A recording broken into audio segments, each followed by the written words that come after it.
Telugu Desam party కేంద్ర కార్యాలయం ప్రజా దర్బార్ కార్యక్రమానికి వచ్చారు కదా. అవును, ఇక్కడ మీ ఆర్జీ పెట్టారా? ఇక్కడ ఎలా స్పందించారు? బాగానే స్పందించారు. లోకేష్ గారిని కలిసారమ్మా? కలిసాము, ఏమన్నా మాట్లాడామండి. మీ సమస్య చూస్తాము, అర్జీ ఇచ్చారు కదా అని చెప్పి అన్నారు. మరి ఏంటమ్మా మీ సమస్య ఏంటో 2 ముక్కల్లో చెప్పగలరా? మాకు ఏం లేదండి, మామూలుగా ఊరికే చూడటానికి వచ్చాము. ఏదో ప్రాబ్లం ఉంటే చెప్పుకున్నాం, మన పర్సనల్. అంటే సమస్య మీద అయితే ఖచ్చితంగా పరిష్కారం దొరుకుద్ది అనుకుంటారా? దొరుకుద్ది అనుకుంటున్నాం. మరి దొరుకుద్దనేగా తనకు చెప్పుకున్నాం వచ్చి. మరి ఇంత పెద్ద ప్రజా దర్బార్ కార్యక్రమానికి మీకులాగా వందలాది మంది ప్రజలు వచ్చారు కదా. అవును, మరి ఎలా ఉందమ్మా మీ ప్రజా దర్బార్ కార్యక్రమం? ఎలా జరిగింది? చాలా బాగా జరిగింది. మీకైతే న్యాయం జరుగుతుంది అనుకుంటారా? జరుగుద్దండి. మరి ప్రభుత్వ పరిపాలన ఎలా ఉందంటారు? చాలా బాగుందండి. ప్రభుత్వానికి ఏమైందండి, చాలా బాగుంది. అంటే సంక్షేమ పథకాల విషయంలో కానీ పనితీరు విషయంలో కానీ కొంచెం లేట్ అయినా అన్ని సక్రమంగా జరుగుతూ వస్తున్నాయి కదా. ముంచేశాడు కదా వాడు తుకలగ్గాడు. అన్ని తినేసి అన్ని ఆరిపేసి ఎక్కడికక్కడ అప్పులు పెట్టేసి వెళ్ళిపోయాడు కదా. మరి అవన్నీ చదువుకుంటూ వస్తున్నారు కదా బాబు గారు. ఒక మాటలో ప్రజా దర్బార్ గురించి మీరు ఏం చెప్తారు?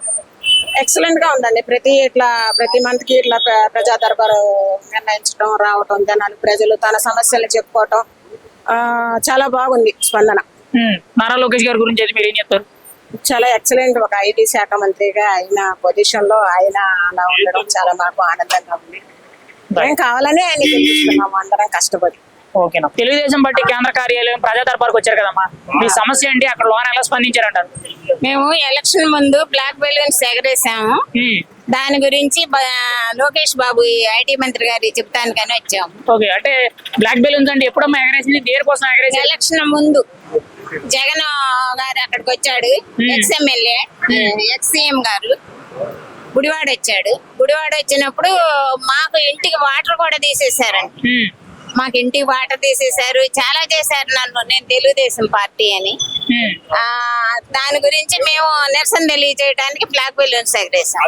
మమ్మల్ని వెంటనే అరెస్ట్ చేశారు. రిమాండ్ ఇయ్యాలని ఇచ్చేస్తే బాబు గారు స్పందించి బాబు గారు వెంటనే లాయర్ని పిలిచి లాయర్ని పంపించారు. మరి ఇప్పుడు లోకేష్ గారికి ఆ సమస్య చెప్పారు కదా, ఆ కేసు గురించి చెప్పానండి. ఇట్లాగో అని చెప్తే వెంటనే ఆయన పిఏకి చెప్పి లోకేష్ బాబు పిఏకి చెప్పారు. చెప్పి స్పందించారు. అది తీర్చుతానని చెప్పారు. ఓకే, జగన్ గారి గవర్నమెంట్ లో మీరు నిరసన తెలియజేసినందుకు మీ మీద అక్రమ కేసులు పెట్టారు. 10 కేసులు ఉన్నాయండి నా మీద. 10 కేసులు వరకు పెట్టారండి.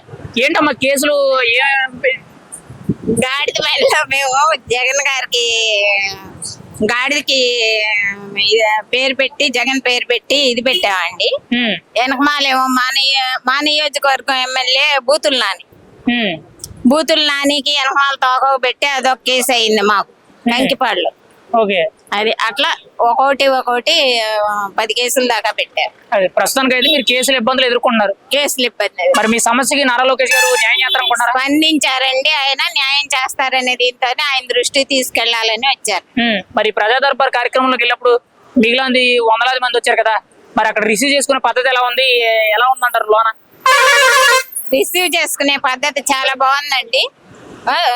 ఇంతమంది మీద అంతా మనకి బాగా జరగాలంటే కష్టం కదా. కొంచెం ఏదో పొరపాట్లు జరుగుతూ ఉంటాయి. పొరపాట్లు అనేవి కూడా ఏమీ లేవు. భోజనాలు అన్ని సక్రమంగా ఉన్నాయి. ఒక మాటలో నారా లోకేష్ గారు ప్రజా దర్బార్ గురించి మీరు ఏం చెప్తారు? బాగుందండి. తను చేసే ఇది లోకేష్ బాబు చేసేదంతా ప్రజా దర్బార్ చాలా బాగుంది. తెలుగుదేశం పార్టీ కేంద్ర కార్యాలయానికి వచ్చారు కదండి ప్రజా దర్బార్ కార్యక్రమానికి, మీ ఆర్జీ పెట్టారా? ఏమన్నారండి? పరిష్కరిస్తానని చెప్పారు సార్. ఏంటమ్మా మీ సమస్య ఏంటో 2 ముక్కల్లో చెప్పగలరా? అది మా ఫ్యామిలీ మ్యాటర్ సార్. ఓకే, మరి అక్కడ ఆర్జీ ఇచ్చినప్పుడు నారా లోకేష్ గారు ఎలా స్పందించారు? చాలా గుడ్ సార్. అర్థం కాలేదు. గుడ్ గానే ఉంది సార్. మరి సమస్య పరిష్కారం అవుద్ది అనుకుంటున్నారా? అయిద్దనే అనుకుంటున్నాను సార్. ఓకే, అంటే మిగిలిన వాళ్ళు చాలా మంది ఇక్కడ ప్రజా దర్బార్ వాళ్ళందరికీ చేస్తారో లేదో నాకు తెలియదు సార్. బట్ అందరిది అయితే అర్జీ అయితే తీసుకున్నారు. అర్జీలు అయితే తీసుకున్నారు. రిసీవింగ్ ఎలా ఉందమ్మా? బాగుంది సార్. తెలుగుదేశం పార్టీ కేంద్ర కార్యాలయానికి వచ్చారు కదా ప్రజా దర్బార్ కి, మీ సమస్య ఏంటి సార్? అక్కడ అర్జీ పెట్టారా? పెట్టాను సార్, అర్జీ పెట్టాను సార్. ఏంటి సార్ మీ సమస్య అని చెప్పగలరా 2 ముక్కల్లో?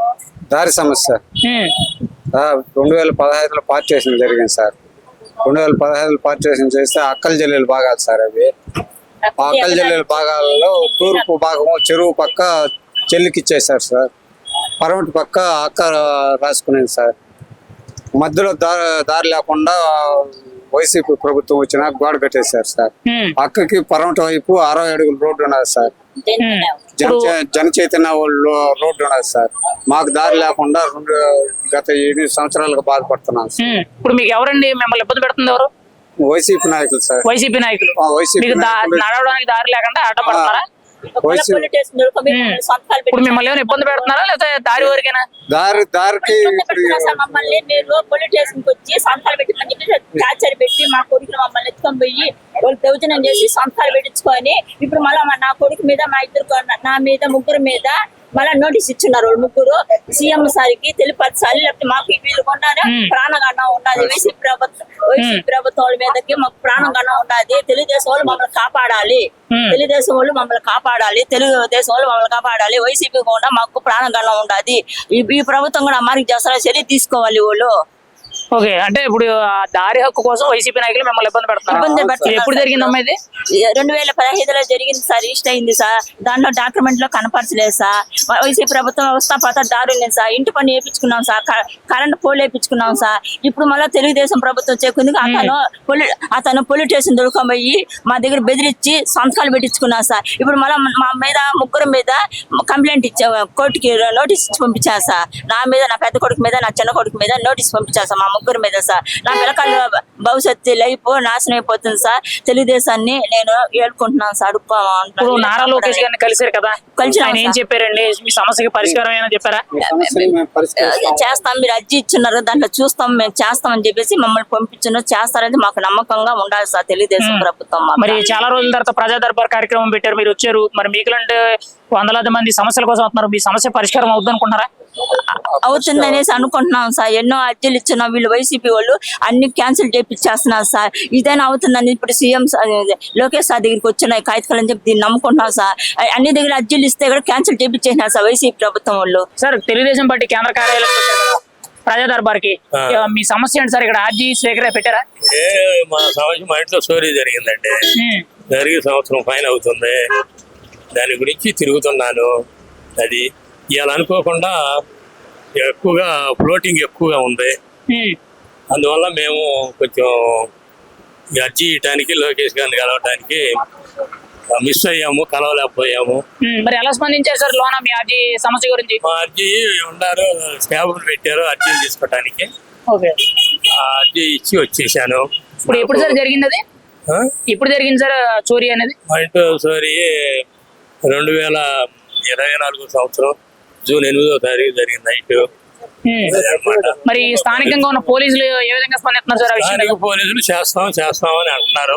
కలిస్తే అది ప్రజాప్రతినిధులు కూడా కలిస్తే చేస్తున్నామండి అని అంటున్నారు. గట్టి చేసి పెట్టండి అని వాళ్ళు ప్రయత్నం చేస్తున్నారు. అధికారులు నిర్లక్ష్యం వహిస్తున్నారంటారా? అది అధికారుల నిర్లక్ష్యం అనేది చోరీ కేసు కాబట్టి మరి దొంగలు మరి తేలిగ్గా తెలియరు కదా. తెలియనప్పుడు ఏడాది అవుతుందని అంటారు కదా. కావచ్చు, కొన్ని కేసులు 5 ఏళ్ల కూడా పరిష్కారం అయ్యాయి ఉంటాయి, కొన్ని ఎమ్మటే పరిష్కారం అవుతాయి. అది మరి ఇక్కడ ప్రజా దర్బార్కి వచ్చారు కదా, మీ అభిప్రాయం ఏంటి? మీ సమస్య పరిష్కారం అవుతుంది? అభిప్రాయం ఎప్పుడు కానీ ఏదో పరిష్కారం చూపిస్తారు నాకు అనే అభిప్రాయంతో ఉన్నాను. అది నేను ఎవరిని నిందించడం లేదు. ఈ చోరీ కేసు అందువల్ల పరిష్కారం అవుతుందని చూస్తున్నాను. ఒక మాటలో ప్రజా దర్బార్ గురించి, నారా లోకేష్ గారి గురించి మీరు ఏం చెప్తారు? ఏమో నా విషయంలో నిదానంగా పరిష్కారం అవుతుందని నత్తనడక నడుస్తుంది మా సమస్య అని అనుకుంటున్నా అంతే. తర్వాత లోకేష్ గారు ఏం చేస్తారో చూద్దాం. అర్జీ మీద నాకు మెసేజ్ వస్తుంది సాయంత్రం రేపు, ఏం చెబుతారో చూసి దాన్ని బట్టి నేను అన్న ప్రజా దర్బార్ కార్యక్రమానికి వచ్చారు కదా తెలుగుదేశం పార్టీ కేంద్ర కార్యాలయానికి, అసలు ఏంటి మీ సమస్య ఏంటి? అక్కడ ఎలా స్పందించారు? స్పందించే తీరైతే బాగానే ఉన్నది. మా ప్రాబ్లం సాల్వ్ అవుతుంది అవదని మేము తెలుసుకోవాల్సి ఉన్నది. అసలు ఏంటన్నా మీ సమస్య ఏంటో 2 ముక్కల్లో చెప్పగలరా? మా పిల్లలు కేంద్ర సెంట్రల్ గవర్నమెంట్ వాళ్ళు శ్రేష్ఠ ఎగ్జామ్ పెట్టున్నారు. ఎలక్ట్మెంట్ ఆర్డర్ కింద పక్క రాష్ట్రం చదువుకున్నారు. అది ఇంటర్మీడియట్ కంప్లీట్ అయిన తర్వాత మన స్టేట్ లోకి వచ్చిన తర్వాత నాన్ లోకల్ కింద ఎటువంటి ఫీజు రీఎంబర్స్మెంట్ ఫ్రీ సీట్ గా ఇవ్వట్లేదు. ఓన్లీ ఎస్సీ మాల కోసమే పెట్టింది సెంట్రల్ గవర్నమెంట్, మన స్టేట్ లో ఇవ్వట్లేదు. ఇప్పుడు మరి నారా లోకేష్ గారికి చెప్పారా సమస్య గురించి? సమస్య చెప్పి వివరించున్నాము, సమస్యతో అర్జీ ఇచ్చున్నాము. మంచి ఫలితం వస్తుందేమో ఆశిస్తున్నాను. ఈ సెంటర్ మన స్టేట్ పాలసీ కాబట్టి అంత వేగంగా నిర్ణయం తీసుకోలేరు. అందరితో చర్చించి తీసుకుంటారని మాకు పాలసీ మాకు కరెక్ట్ గా వస్తే మేము ఆశిస్తున్నాం. ఎప్పటి నుంచి ఈ సమస్య ఉందన్న? 24, 25, 26 రెడీ ఉన్నారు. 24 సమస్య ఎప్పుడు మొదలయ్యింది? 2024 24 అంటే గత ఏడాదిలో అయింది. మన స్టేట్ లో స్టూడెంట్స్ 200 మంది బయటకు వచ్చున్నారు, ఫ్రీ సీట్స్ అయితే రాలేదు. మళ్ళీ 2025లోన 190 మంది బయటకు వచ్చున్నారు, ఫ్రీ సీట్స్ ఇవ్వలేదు. ఓకే, మళ్ళీ 2026 రెడీగా ఉన్నారు, ఫిబ్రవరిలో బయటకు వచ్చేస్తారు ఇంటర్మీడియట్ కంప్లీట్ అయిపోయిన వాళ్ళు. మరి మీ సమస్య మీద నారా లోకేష్ గారు ఏ విధంగా స్పందించారు? చూస్తామన్నారు, చెప్తామన్నారు. ఇది గవర్నమెంట్ పాలసీ కదమ్మా, అంతగా మేము డిసిజన్ తీసుకోలేము, మేము సీఎం గారితో మాట్లాడి మేము కేబినెట్ లో పెట్టింది దానికోసం మేము చర్చిస్తామమ్మా అన్నారు. మరి ఈ సమస్యకి పరిష్కారం అవుతుంటున్నారా? ప్రజా దర్బార్ కార్యక్రమంలో పెట్టారు కదా, అవుద్దని నేను 100% అనుకుంటాను.